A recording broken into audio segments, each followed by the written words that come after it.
Hey bestie, welcome back to the Calls with Your Kinky Bestie podcast. We got a little video episode for you today. You get to see my face. Whoa, how crazy is that? Hi.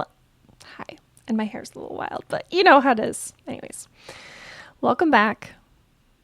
I'm gonna rant in this episode. I just know it because we're talking about how actually participating in kink dramatically improves your quality of life, how your ancient lizard brain, the part of your brain that wants to keep you in the tribe and prevent you from being rejected by your people, is actually keeping you from your people.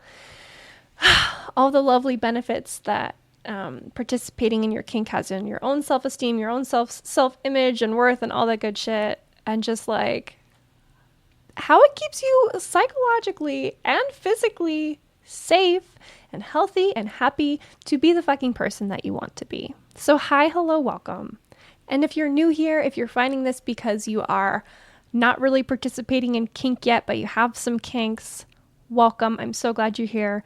My name's Emma. I am a submissive of, oh God, I don't know how many years, more than 5, less than 10 years, with partner to my lovely dominant and all sorts of good stuff. And what I do on the internet is I mentor other subs who are getting into this lifestyle, especially subs who are like really getting over the hump of like, you know, quietly, secretly being a closeted kinkster or kink interested person, but getting you into over that hump of like wanting it but not letting yourself have it, into actually like being in the community, being with partners, having these experiences in real life, just not just on the fucking internet, and all that good stuff. So welcome. If all that sounds right for you, you're in the right place. And also, we fucking love neurodivergent people. If you couldn't tell from my whole vibe so far, very fucking ADHD. Work with a ton of neurodivergent people. Seems to be a good vibe so far. And yeah, let's just fucking do it. Oh my God. And if you are not a new person and you're like, oh my God, Emma, what's with this whole explanation? Whatever. Welcome back. I'm excited you're here. Thank you for being here. Okay.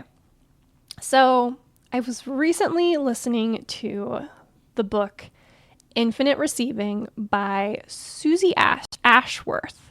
Amazing book. If you haven't read it yet, go ahead and do it. I'm an audiobook girly, so I've been listening like crazy.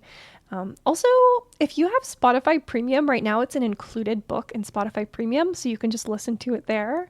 So that's what I was doing, at least until I was listening to it as I was falling asleep, and like woke up with it still playing and like listened to the whole book overnight, but like while I was asleep. But I did that 2 nights in a row. So then I got the notification that I hit my max listening hours to Spotify Premium audiobooks for the month.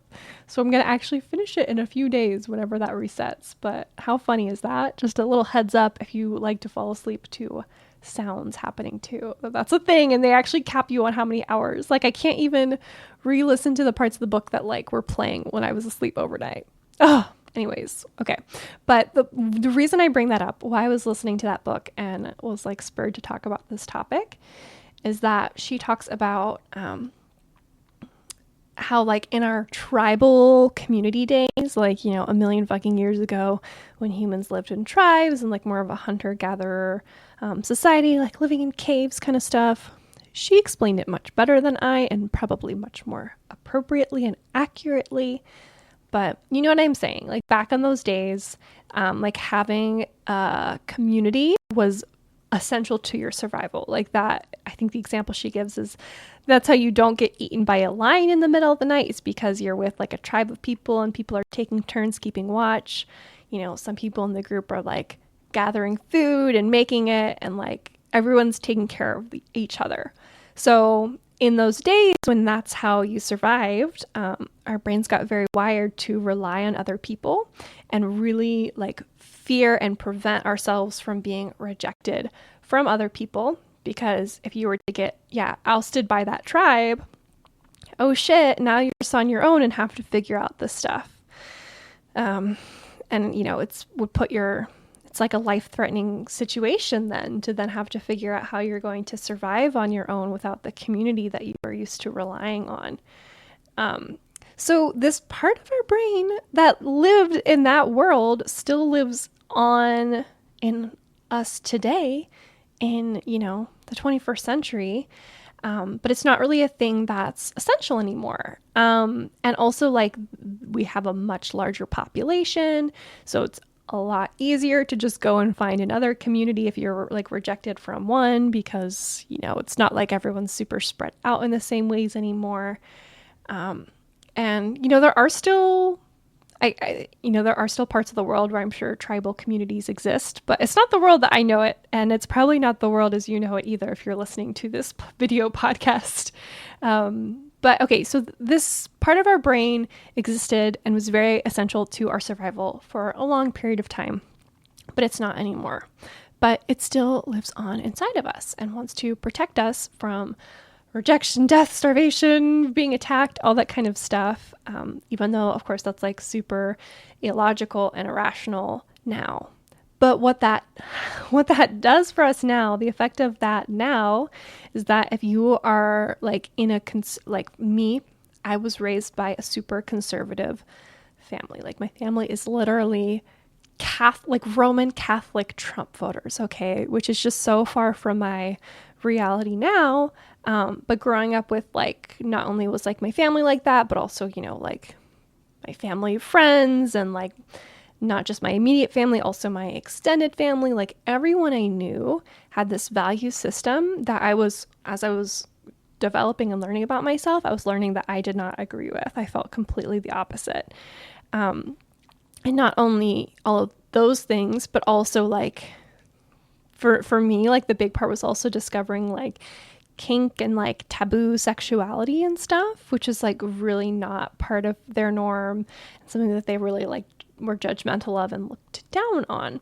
And I think this is true of a lot of people that grow to like kink, is that they grow up in families or situations where kink is still super taboo.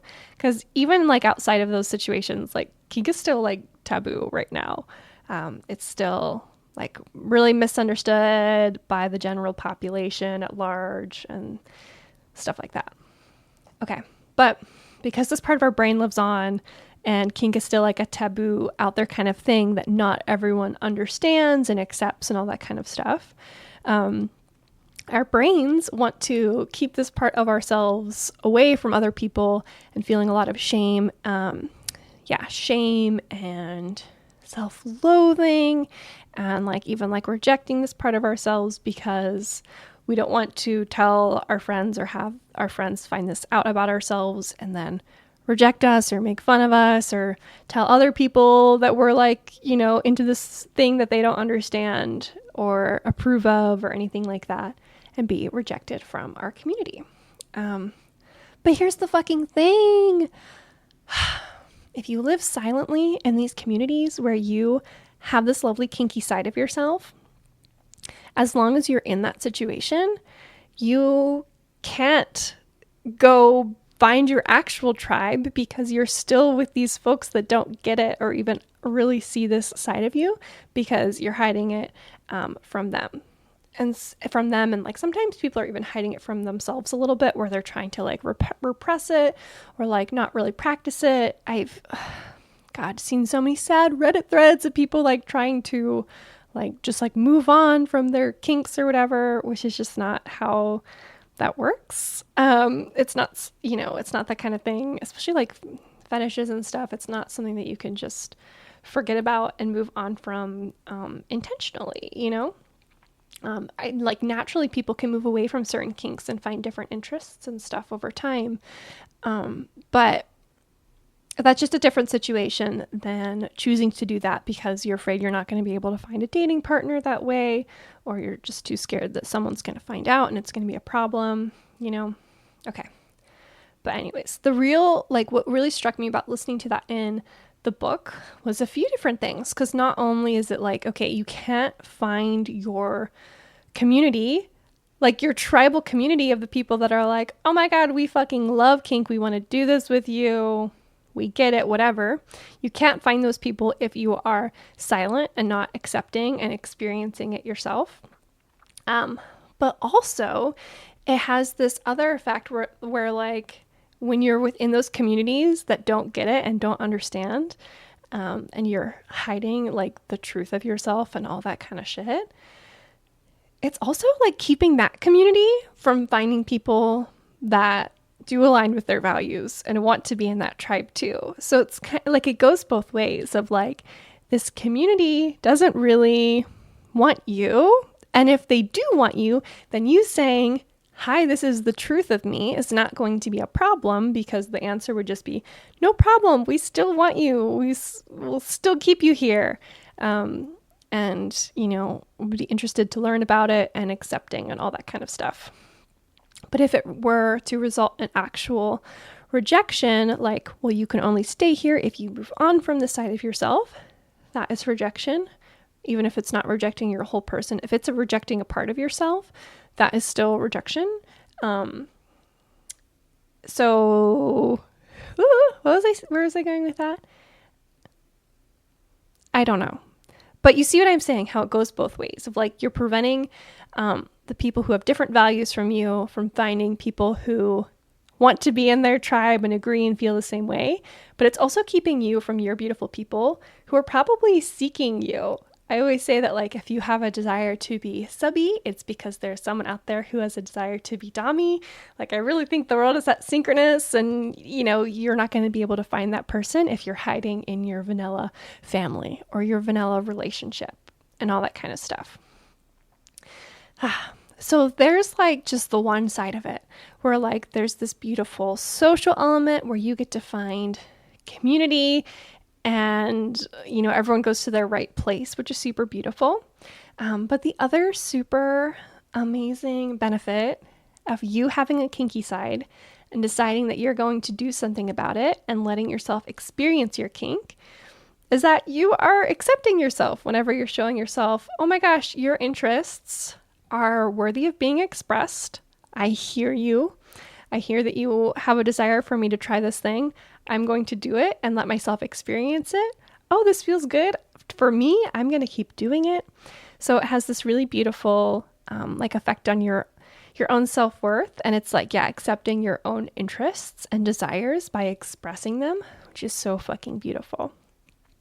And it's also really lovely and healthy to be able to not hide and to like really be seen for who you are, because then you can be accepted by people who see you for who you are, rather than being, quote unquote, accepted by people who don't fully see who you are and don't understand all of the pieces and are only accepting the sides of yourself that you're like masking to fit their image that they want you to be in, to be able to fit in.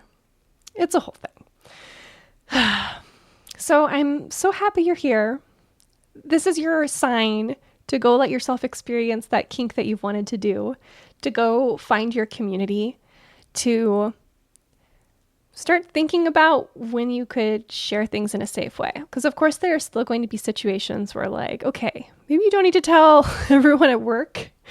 If work just is an environment where like any of that would be okay to share. But there are going to be, you know, especially like your friends, like the people you hang out with in your spare time. Oh my God, they should be on board with the stuff that you like to do and like know this part of yourself, even if they don't know all the fucking details. Like, you know, of course I would say like you get consent before sharing nitty gritty, but I think generally it's okay to share with adults. Like, oh yeah, I'm in this like kinky spicy relationship with my partner. Do you know anything about that?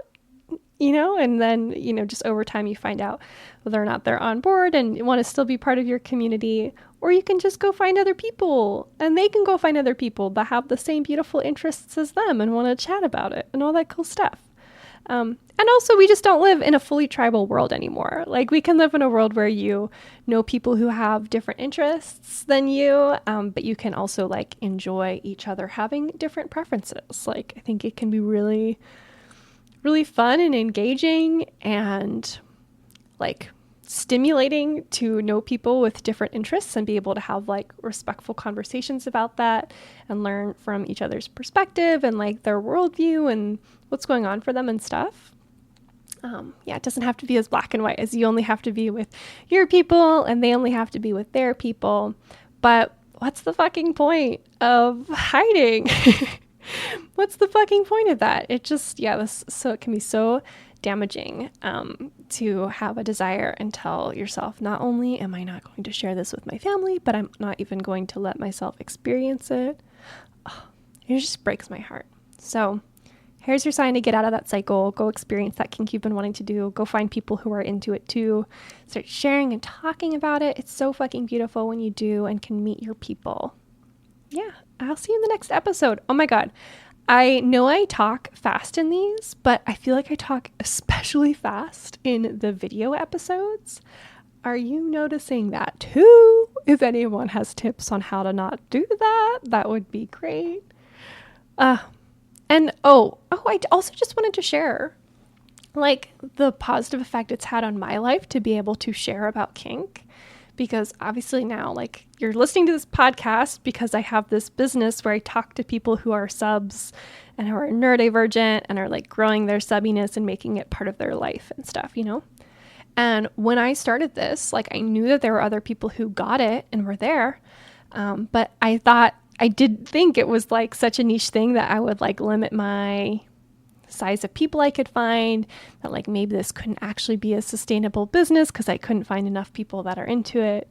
But the more, like, the louder I get, like the more I market and share the truth of like my message and who I am and stuff, it's crazy. Like, yeah, how many people I have found and who have found me, and like the community I've just been able to create has been ridiculous, like more than I had expected. And I know that it just is growing and continues to grow every day.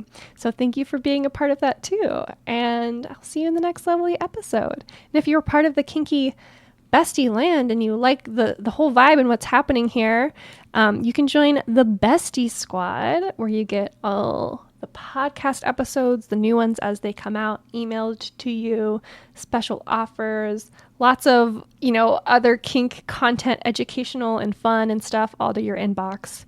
And we can stay in touch no matter what, because sometimes social media is weird and limits how many people my posts get sent to and stuff, even if you've signed up to follow me, and stuff like that. So,